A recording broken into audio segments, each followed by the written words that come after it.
What's up? Welcome to the Fitness Business Life podcast. MJ Lennon here. I'm here with my co-host, Steve Clark. How's it going? Look, today we're super excited about this episode of the Fitness Business Life podcast. Now, before we get into it a wee bit, the reason for this podcast is to help people in all three areas. So in their fitness, in their business, and in their life in general. Now, this is the first time we've brought a guest onto the show. And first of all, I want to say thank you, Craig, for coming on. It's going to be amazing. This guy needs no introduction. My coach, my mentor, Craig Ballantyne. Craig, say hello again, my man. Hey, guys. So Craig, we're gonna start off, from the start. You started out in the fitness industry. Yeah. With Turbulence Training. Can you tell us a wee bit about that? Yeah, absolutely. So I started off as a personal trainer back in the late 90s, and I wanted to actually be a strength and conditioning coach in the National Hockey League when I grew up, the Ice Hockey League.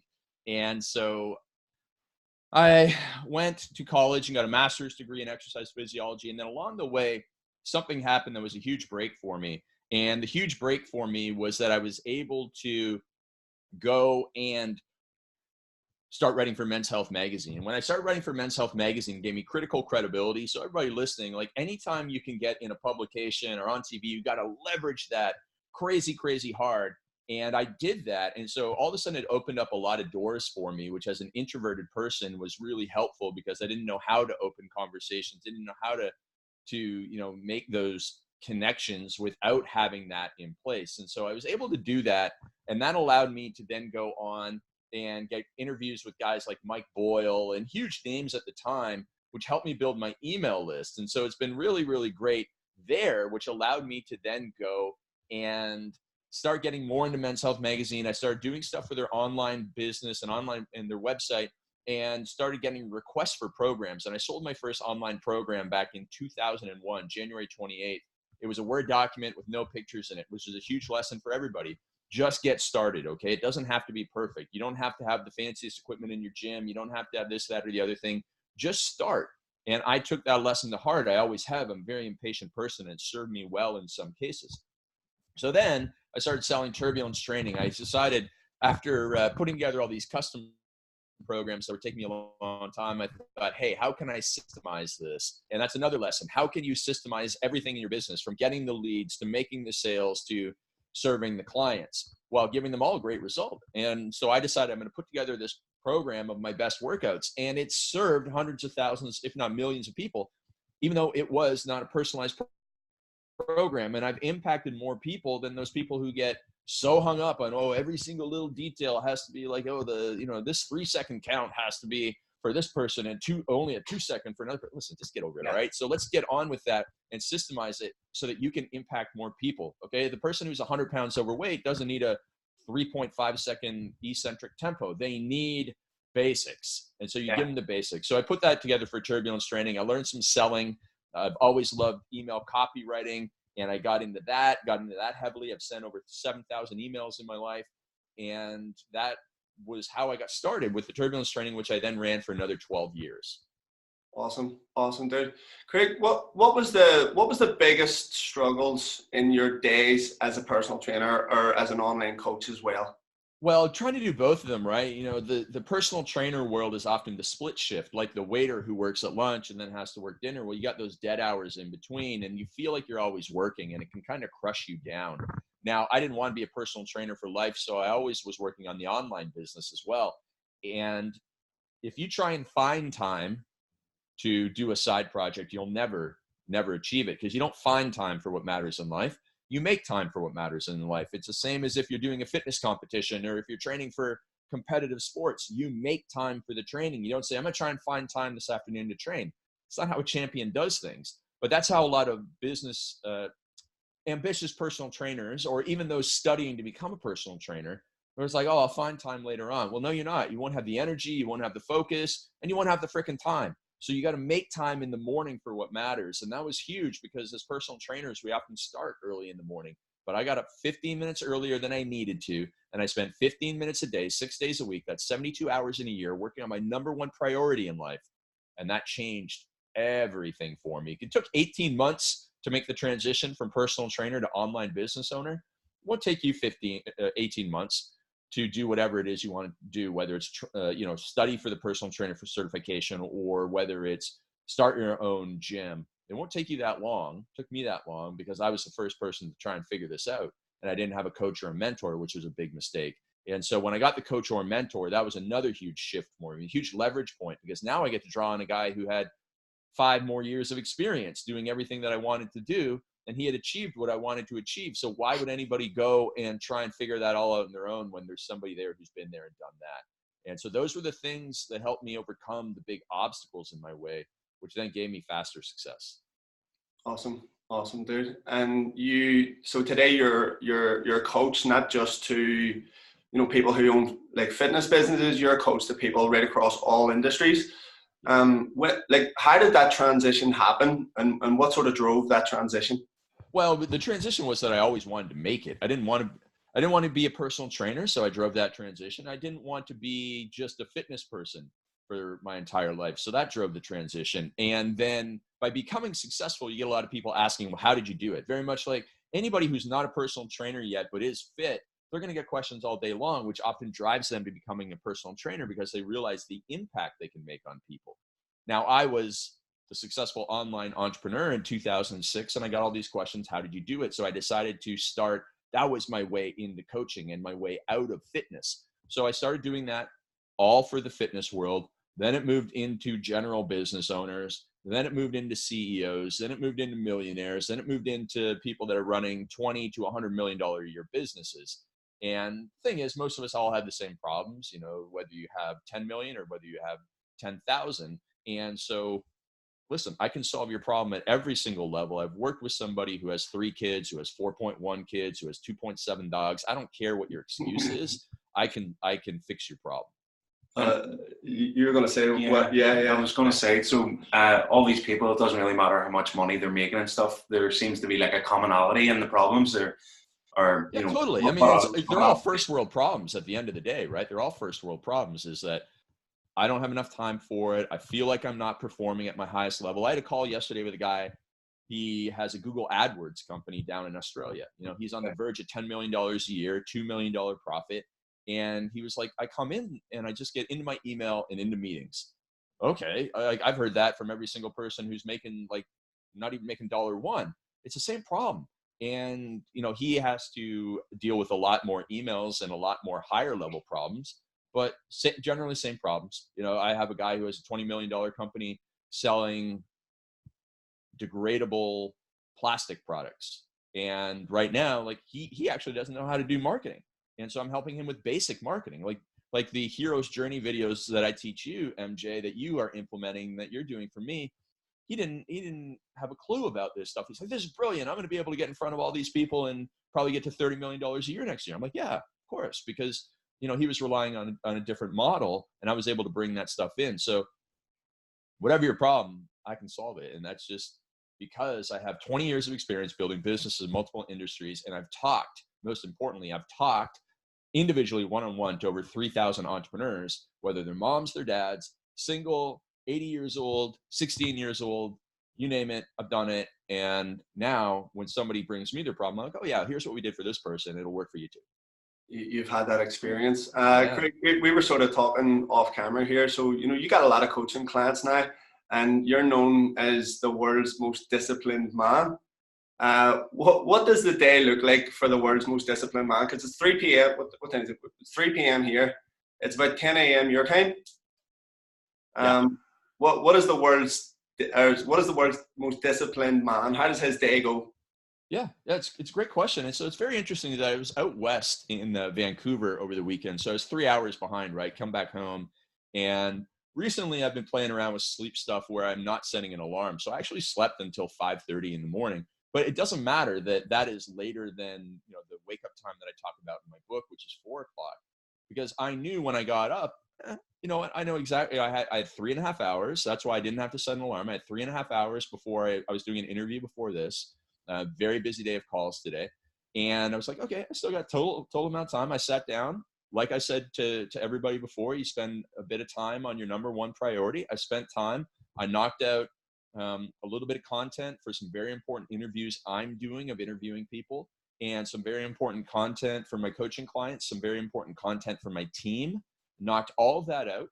Then I was able to go and think for a bit. And then I was able to eat and get ready for my thing. I was not rushed at all because I knew, because I plan out my days the night before, I knew what I could do, and I'm very well rested, because I didn't have the alarm waking me up. Now I'm going to go, after I do one more interview, I'll go to the gym. I think one thing, for people listening, is that fitness entrepreneurs, the mistake they make is they spend too much time in the gym. And you got to eventually just draw the line. Like, at what point is enough? And so I see this from fitness entrepreneurs who are not getting ahead. And I say, okay, well, you're working out 5 or 6 days a week for an hour and a half. Listen, you're not 20 years old anymore. You don't need to be doing this. There comes a point where you just have to cut it off. And so we slash that away. Like, you're a fitness entrepreneur. You should know how to get the same results in a shorter amount of time. So we open up more time for that. Then I'm going to go and have a quick little meeting. And then I got more calls this afternoon. But essentially it is very templated. It is, I know exactly what I'm doing. I'm matching my greatest energy levels to my most difficult activity.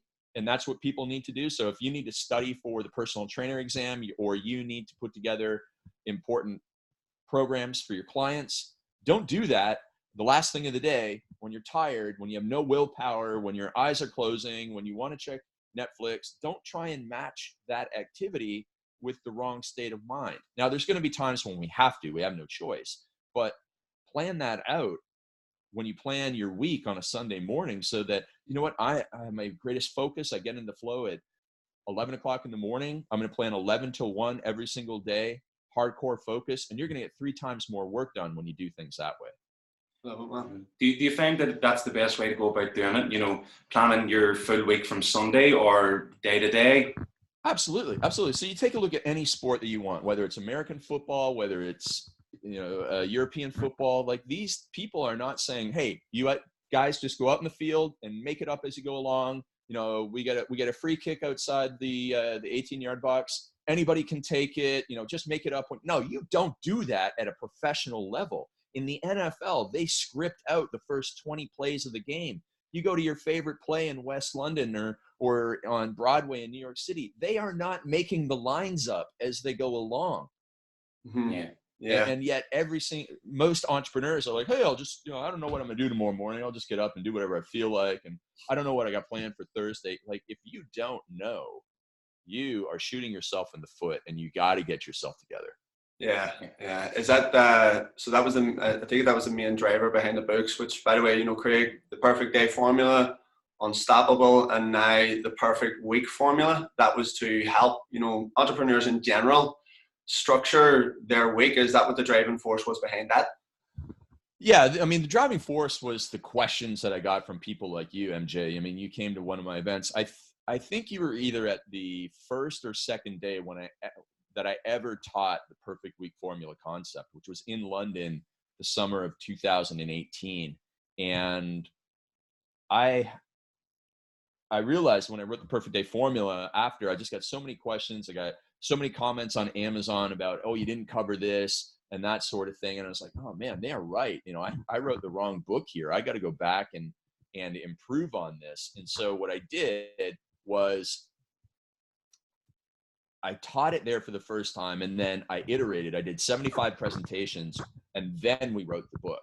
But the book, all this stuff, and even my turbulence training, it was generated from the people. It was not me saying, oh, I'm going to force this on the world, but instead it was me listening, much like, with this podcast, you have been listening to people's questions. You're like, I got all this information. I got to help people. I got to answer these questions. I got to share why and how they can become a personal trainer. And without that feedback from people, you'd never have as good of a show. You wouldn't ask the right questions. You wouldn't deliver the great content. And I wouldn't be able to sit here and give the right answers to people if I didn't have all those conversations. So that's where it all starts. And when you have that information bank, everything becomes easier to teach. So it was all driven by you, and I'm doing this for you. And by you, I mean everybody from you, MJ and Steve, to everybody listening, and all the people that, you guys were just at my event in San Diego, 300 plus people in the room. they all ask me the questions that created the content, because it's all for the user. And so whenever anybody listening is thinking about putting together something, whether it's a challenge for the gym, whether it's a new type of program, whether it's writing a book, you don't sit there and only ask yourself what the right idea is. You got to go and know the people. Awesome. Craig, the event was absolutely superb, by the way. Thanks, buddy. Absolutely. Well, I mean, you guys were there. I mean, it's so great. I mean, we had people from 20 different countries: Hong Kong, UK, Germany. Germany had 5 people. It's San Diego, and I had 5 people from Germany, and I get all these excuses from people in LA. Yeah. San Diego's too far. Man, you want to know who the winners are in life? It's the people who show up. Yeah, for kind of sure. like what you said about finding the time and making the time. They made it a priority. Yeah. Yeah, for sure. So here, Craig, there's going to be, we're sensitive on time here as well. So there's going to be a lot of gym owners, personal trainers, entrepreneurs listening to this to make that transition, because I speak to a lot of people who are kind of stuck in the ways of just coaching 9 to 5. Yeah. They're kind of just struggling, as you like to say. Struggling. What is the number one thing that they need to do to take them from point A, working in the business, to point B, working on the business? Like, literally, I just had a conversation with a guy 10 minutes ago about this same thing, and a lot of people listening to this want to know how. Well, I want to know, what did you say? Well, I said to him, he's leading the team, and I said, you need to step away. I know what your answer is going to be here. I said, you need to step away. You need to stop coaching people on the gym floor. Mm-hmm. You need to start training people to do that job better than you, because people can do it better. And you need to work on high income skills. So you need to work on, copy, communication, and closing. That's great, man. That's great. I mean, and the reason why I ask is because, I've known you for probably a couple of years now, but you've been in the coaching with me for about 18 months, and I've seen your evolution, where it's like, you knew what to do, but you didn't necessarily know how to do it. And now you know what to do, you know how to do it, and you're implementing it like a machine. The last, 2019, the last 12 months were huge for you that way. And what you did to achieve that is what everybody listening needs to have. And so it's my answer to the question is, first of all, clarity. Is there were a lot of options for you to pursue. And if you don't have clarity, then you're shotgun scattered, right? You're shotgun scattered because you don't have a focus, because you don't have clarity. Now, what you need to do is become laser focused, like a rifle shot, one in the bullseye. So you need to identify the top priority. What is the top priority for the business this year? What is the top priority for the family this year? And then once you know the dream destination, you can start putting together the treasure map, the dot by dot by dot, to get there. Very much like, most people in life, they're going to end up either going to, some tourist attraction in London, UK, or the Americans are going to end up going to Disney World. Well, in order to get to the London, UK, all you have to do is fly to, Heathrow, and you take the Paddington Station Express down to the city, and then you get to your hotel, and then you can go to all these tourist attractions. Great. Same with going to Disney World in the United States. Like, you fly to Orlando, you get in a rental car, you punch in the GPS coordinates, and you drive to your dream destinations. It's a straight line to success. Now, we just need the same thing in our own lives. And everybody listening, you do this for your clients. They come to you and say, I want to lose, a couple stone, or I want to, run my first marathon, or whatever it is. And you go, great. Like, I'm going to draw you an exact roadmap to get there. Yeah. Yet everybody listening is wandering through their business life without an exact roadmap to get there. And when you have the exact roadmap to get there, you can do what you told that guy. Stop doing the things that stop you from getting there. Like the person who's going to Disney World, if they're like, oh, maybe we should go through Vegas on the way there. No, you should not go through Vegas. That's not gonna work. On the way to Disney World. That is a bad idea. Gene's episode. And so, everybody is going through detours, like, oh, maybe I should go and start an online this, or I should write a book. Well, whoa. What's the purpose of this? What's the value? How does this fit into the ultimate plan? And, we need to slap everybody's hands. I need to slap my own hands from time to time we're putting them in the idea cookie jar when we know exactly where dinner is, and we just need to go there. Awesome, Craig. I use like 19 analogies in that. we love it. That's how people, my analogies. That is how people learn. Steve? Yeah, I was one thing, especially from San Diego, that I really took on was the whole idea of discipline through subtraction. I was hoping that you would maybe kind of talk a little bit about that, especially coming into the new year. People are going to have, fitness goals and wanting to do X, Y, and Z on top of things they're already doing. I was wondering if you could kind of talk through that for us. Yeah, absolutely. I mean, that is something that I've really just started talking about in the last couple of months, because when you say the world's most disciplined man, most people are thinking Jocko Willink, right? They're thinking Jocko Willink, this guy, he's like, you got to do this, and we got to add all these things to our lives. And I mean, I don't know Jocko. I think he's a great leader and everything. And I just chose him because that's probably when people think discipline, they think of a Navy SEAL and that sort of stuff. And when they think of a Navy SEAL, they think of, I've got to become hardcore. Well, you don't need to become hardcore in order to become disciplined.